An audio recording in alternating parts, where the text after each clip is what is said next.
Imagine you're called into a surprise town hall meeting with your team, and before you can take a breath, all eyes are on you. How do you speak clearly, without panic, without rambling? What would it feel like to consistently deliver with clarity and calm, no matter how much pressure?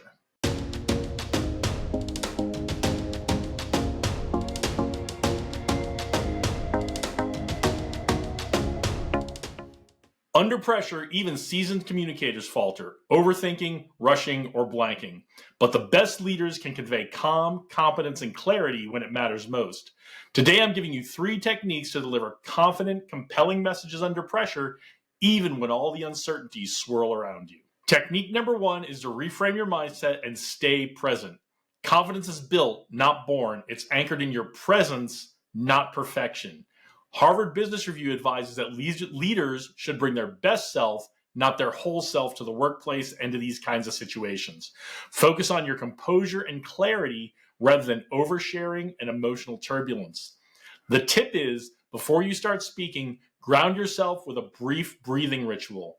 You don't need a lot of time to do this. Even a few seconds will signal composure right before you speak. Technique number 2 is to organize your opening and use pauses for strategic effect. A strong opener and understanding the power of silence in your delivery builds instant authority with any audience. Smita D. Jain shares techniques like scripting your first line, owning strategic pauses, and grounding your why when you speak. They're key anchors for confident delivery. So before you go out there, before you open your mouth, script that first sentence to anchor yourself, and then pause after impactful statements.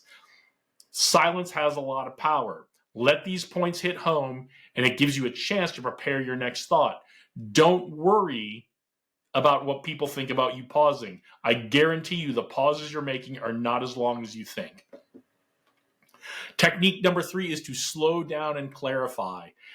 Pressure can trigger us into rushed, disorganized responses, but slowing your rhythm restores clarity. Lolly Daskal recommends techniques like repeating the question. Who's ever seen a leader do this before? Like all of us, like they all do it, right?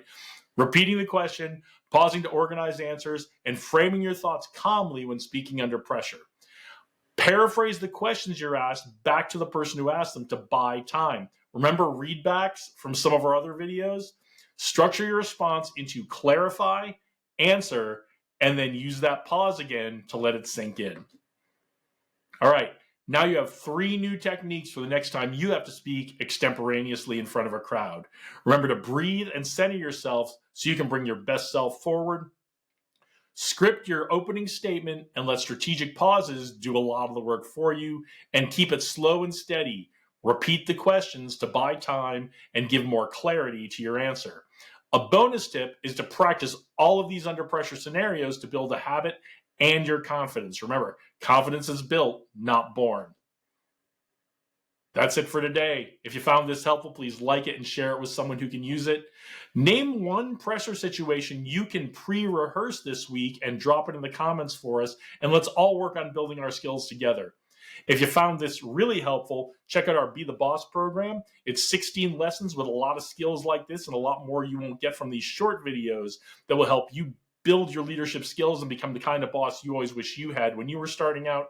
And if you are a training manager, training department head, an executive, and you have a bunch of managers you want to train, especially if they're new managers just becoming leaders for the first time, check out our Leadership Academy. It's some of the same material from the Be the Boss program, but more so. And it's also a hybrid in-person where we come to your organization, do workshops in person, then do online coaching on the weeks we're not in your organization. So check that out if you've got a bunch of managers you want to train. Okay, go out there, do great things today, onward and upward.